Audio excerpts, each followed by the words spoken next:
هذا علم أي دولة؟ جاوب بسرعة، معك ثانية واحدة بس. علم ألمانيا. طيب وهذا علم مين؟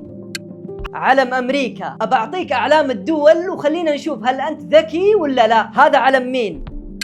البرازيل، وهذا بريطانيا، وهذا كوريا الجنوبية، وهذا البرتغال، وهذا كندا، وهذا إيطاليا، وهذا فرنسا، وهذا مصر، وهذا الأرجنتين، وهذا إسبانيا، وهذا إيران، وهذا الصين، وهذا روسيا، وهذا الجزائر، وهذا سويسرا، وهذا اليابان، وهذا أستراليا، وهذا ليسوتو. علمني بكل صراحة كم علم جبتها صح؟